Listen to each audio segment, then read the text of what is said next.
Good morning mga ka-viewers. Welcome back po sa aming channel. Morning mga viewers. Shopping muna tayo sa Dollarama. Shopping galore to. Dati kasi ano lang to yung pinakamahal. Nung inabot ko, wala pa 4. Hindi yung napapanood natin sa ay meron ka ganito. Hindi pa. Ano yun? Yung sa may Value Village yun. Value Village, Dollarama, Walmart, yun ang topic niya. Yung parang pinag-compare nila yung presyo ng Value Village na dapat 'di ba mas mura siya. Pero alam mo yung mga items galing dito tapos yun nga binebenta nila dun sa Value Village. Nung tiningnan nila yung price, mas mura pa yung nandito na bago kaysa dun sa dun sa mga binebenta na nasa Value Village.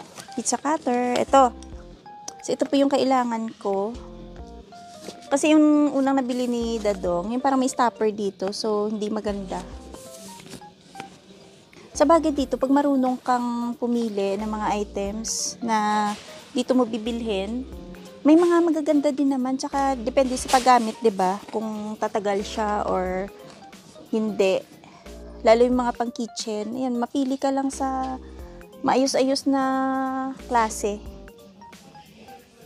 Kasi ang iba nito parang IKEA din, 'di ba? Ganyan. Nahanap mo pa? O bakit may KitchenAid? Hindi nga. Hawak mo nga muna. Hindi kasi kailangan ko ng pang ayan 5 lang. Ang brownies to eh. Kailangan ko to pa. Nakabingwit na naman ako ng pang baking na naman. Dali check ko to. Ay, ito pang cookies lang to eh. Pero KitchenAid. Kaso lang liit. Ito, kailangan ko to. Dalawahin ko na kasi 5 lang eh. Diba? Ayan nga. Nahanap siyang gloves pang trabaho. Ano yan pa? Yung pang loob lang? Nasa loob kasi masakit yung Tipo nung unang dating kami, dito kami namimili ng mga bonnet, mga gloves. Pero, bandang huli, may makikita ka kasi minsan na mura din sa mga Winners, Marshalls, o mga naka-sale. So, ngayon, doon na kami namimili. Pero minsan, yun nga, may makikita ka din dito na maayos at mura lang, 'di ba? Dati, ito yung klase ng mga gloves ko. Warm to eh. 225 lang, 'di ba? Pwede na. Ay, may stars.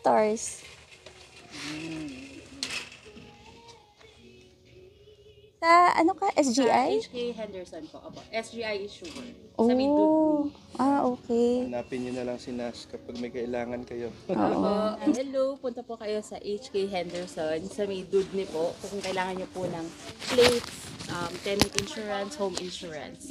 Ayun. Doon lang po yun sa may Dudney Avenue. So, HK Henderson. Maganda na diretso na sa kanya Para ma-explain ko na rin Oo. sa kanila. Kung may question, kahit naman hindi sa amin kumuha, okay lang, wala namang problema. Basta makatulong lang. Yun naman importante, 'di ba? Correct. Ayan. Ay, thank you. Sige po. Nash, thank you, Nash. Sige po, ingat po. Sinabi ko lang nga rin sa asawa ko, sabi ko, nakita ko sila dito. Natrabaho siya sa Starbucks sa Grassland. Siya yung manager doon. May lang po kami. May public service lang po tayo. Public service Kasi meron po tayong kababayan na nasa Quebec po ngayon. Tapos humihingi po sila ng tulong para makahanap po sila ng marentahan sa Swift Current. Sa ngayon po nasa Quebec po sila. Tapos ang sabi niya nag-post na rin siya sa Facebook para baka sakali na may mag-comment ba or may mag-refer sa kanila para sa posibleng marentahan nilang apartment or basement. Pero wala pong results, walang nag-reply. So ginawa po nila, nag-message po sila sa FB page namin. At Kaso lang kami, hindi naman kami kasi taga ron, taga Regina po kami. So wala po kaming kakilala na taga Swift Current. Kaya sabi namin, ayun, sama na lang namin sa video. So baka sakaling may mga kakilala po kayo dyan, or mismo dyan sa Swift Current, baka may viewers po kami. At meron po kayong alam na paupahan na apartment or basement. Kasi by January daw po sila lilipat ng Swift Current. Ayan po, pa-message na lang po kami sa FB page po namin sa Alit Family at i-refer po namin kayo sa kanya. Ayan, maraming salamat po. Shoutout din po kay Nash. Ayun, ang na-meet namin kanina dun sa Dalarama at sa asawa po niya na sa Starbucks po pala yung asawa niya. Dun sa may South area. Anong branch yung Papa? Grassland. Ayan. Hello po sa inyo. Dati po may mga nagpahanap din po sa amin na yung natitirhan. Ang kaso mo, ibang lugar po yung magiging destination nila. So minsan sinasabi na lang namin na ayun, mag-post na lang po kayo doon sa Filipino community kung saang lugar po kayo pupunta. At baka sakali may mag-reply, 'di ba? At may mag-refer po sa inyo. Pero yun nga, itong kababayan natin na nasa Quebec, wala daw pong nag-reply. Kaya, yan, humingi na lang silang tulong. Dito na po kami sa sasakyan. Lumipat muna kami kasi nga medyo maingay doon. Yan, shoutout muna tayo kay Boy Bagito. Ayan, sabi niya, Papa, kamusta na daw tayo? Okay lang kami, boy. Ikaw, Ayan. kamusta dyan? At saka yung mga pamilya mo rin. Kasi alam ko baguhan to dito sa Regina eh. Sana nandito nakapag-adjust sila sa Regina. po kayo sa panahon natin na sobrang lamig dito sa Regina. Masasanay din po kayo sa taglamig.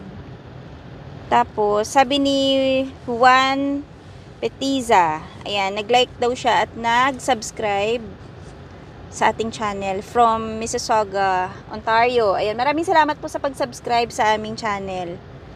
Tapos, Madami na pala subscriber oo na. nga, kahit paano nadagdagan na po yung subscribers namin. At sabi ni Ziki Fister, Okay. ang hirap naman ito. Ayan, Intindihan mo na lang. oo. Huwag pilitin kung hindi pwede. Ito yung niya, yung comment niya sa bagong video natin, yung no choice, kailangan na umuwi ng Pinas. Ayan, sabi niya, huwag pilitin kung hindi pwede, uwi na lang ng Pinas at maghanap ng bagong options. Mag-retraining ng ibang skill na in demand sa ibang bansa. Marami pa naman ibang bansa, hindi lang Canada. Tama nga. Sabi niya, alam ko, iniisip nila siguro na pag-uwi sila sa Pinas, ang magiging tingin sa kanila ng mga tao failure at walang nangyayari. Sakit kasi ng Pinoy, yung pagiging judgmental kahit wala silang ambag. Ignore na lang ang mga taong ganyan kahit mahirap. Correct. Oo nga. Kasi kahit na anong sabihin nila, kung nasa ganong sitwasyon ka, wala naman talaga silang magagawa, wala naman silang maitulong. Saka hindi Diba? ba sila concerned? Sino ba sila sa buhay? Oo nga. Sayang na. Kasi andito ka na. Kumbaga, Oo nga, nandun ka na nga. ang panghihinayang Pero ka na, Papa, andito ka na. ano nga, di ba nga meron tayong kakilala na yung sabi mo noon, 2012 ba yun, na pinauwi sila. Tapos, ayun nga, ngayon, kasama ni Dadong sa trabaho at naging 2016. PR na. At 2016, ayun, 2016, napauwi sila oo. from Alberta. Kung matandaan nyo na na naglabas ang Canada na lahat na hindi PR dati, kahit na gaano pa sila katagal, pauwiin sila. Kaya isa siya doon sa mga pinauwi. Pero, 2 years Pero, ago, oo, nakabalik siya dito. Nag-apply PR lang na. siya, oo. Kumbaga, nakakita siya ng another opportunity na na makapasok siya ulit dito. Kaya yun, ngayon, andun na siya. so, ganun lang po, malay nyo sa sunod. Kayo naman, 'di ba? Kayo naman yung pala rin na mabigyan kayo ng another chance na makapunta dito. So, habang nandyan po kayo, halimbawa, mapauwi kayo ng Pinas, kumuha lang ng experience, tapos yun, para may chance bumalik dito. Saka, ang maganda dyan, kahit nasabihin na pauwiin kayo, huwag kayong gumawa ng kung ano man para pag kung sakali may chance kayo na bumalik dito. Oo, hindi walang makikita problema. hindi makikita sa record nyo na na mayroon kayong Nilabag. nilabag na batas dito. Oo. Sabi naman ni Sheila Timario, pwede daw bang bayaran yung Lamia? Makalusot daw ba? Pag Ay, hindi. bayaran ng employer para magkaroon ka ng working visa? Hindi po yun pwede. Hindi po yun allowed. Tsaka sa higpit po ngayon, ako, bawal na bawal po yun. May Oo. naririnig kami dati na ganyan Binibenta. sa ibang lahi Mm-mm. na binibintahan sila ng kapwa nila Ng LMIA. ng LMIA. Kaya isa yun sa mga dahilan siguro Na kung bakit na Humigpit ng oo. IRCC. Mm-mm. Tama. isa yan Yun sa mga talaga. dahilan. Mm-mm. So, bawal na bawal po yun. Lalo na ngayon, gantong kahigpit. Naku po, wala na. Wala nang Kasi chance ayon yun. sa kanya, yung iba daw, kumukuha ng like 5 LMIA, tapos ibebenta sa kapwa nila.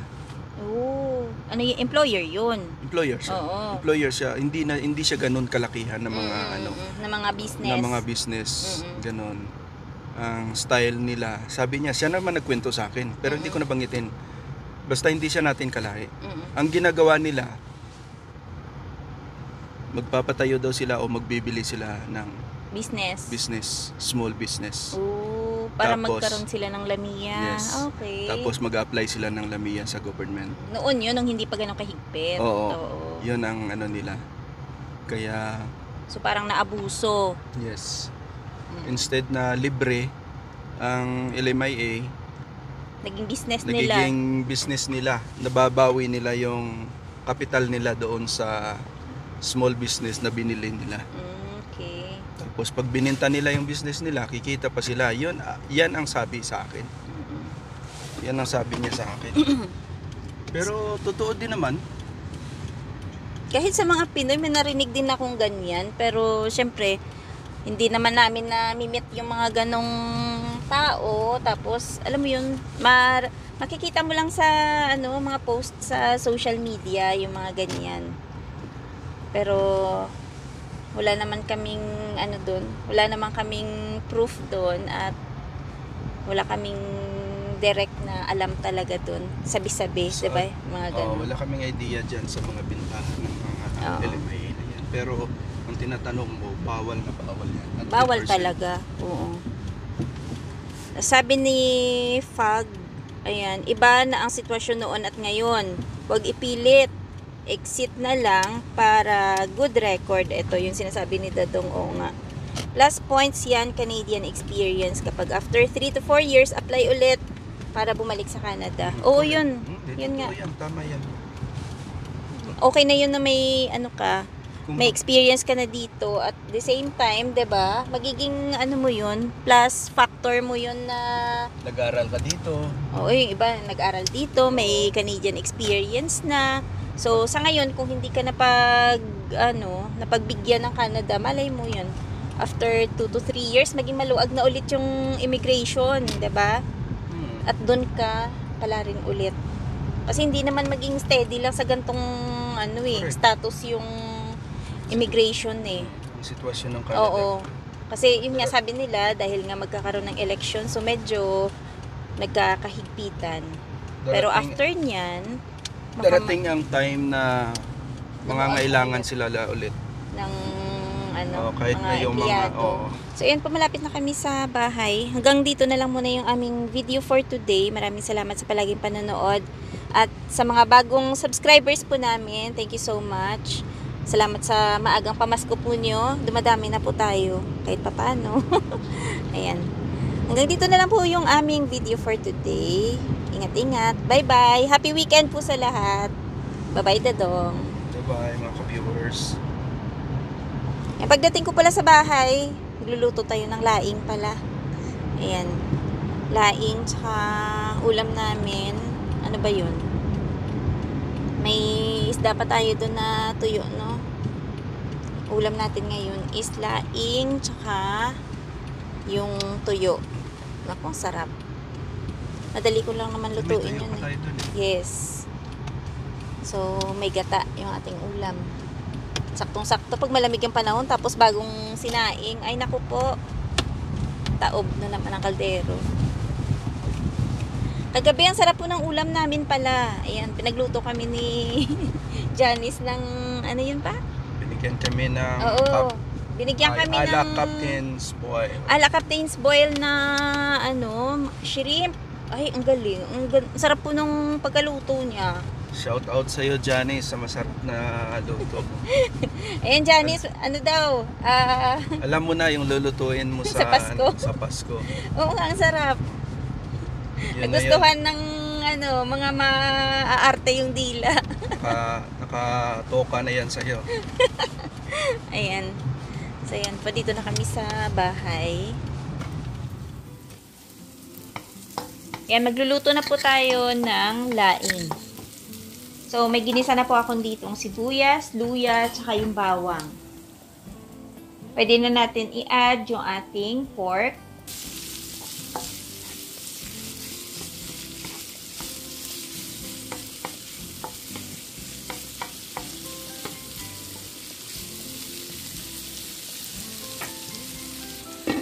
So, takpan muna natin para mabilis siyang maluto.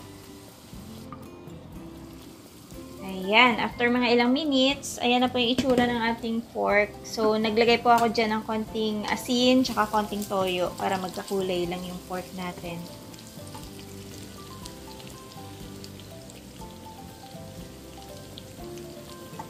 So, ito na po yung ating gata.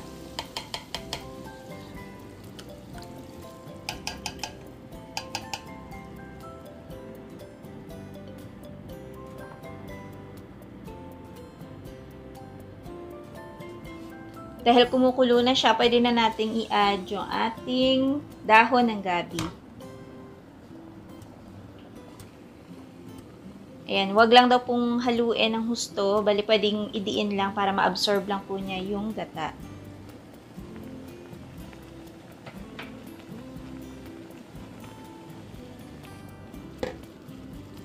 So, ayan na siya. Medyo na-absorb na po niya yung gata. Yan, diin-diin lang ng konti.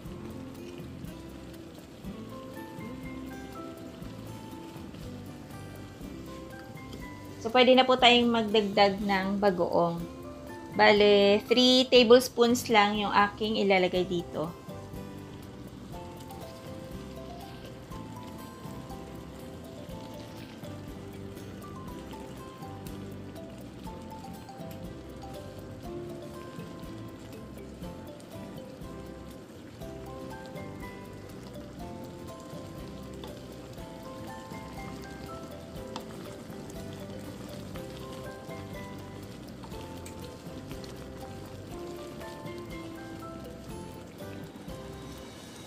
Mag-add din po ako ng konting brown sugar.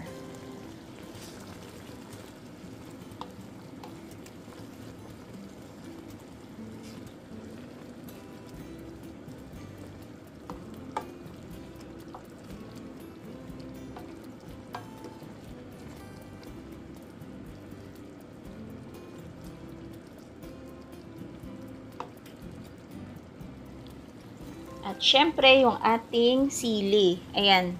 Iisa na lang po yung pulang sili namin, kaya may green na kasama. Pero pwede na yan. Ganda ng pagkaluto, dadong, oh.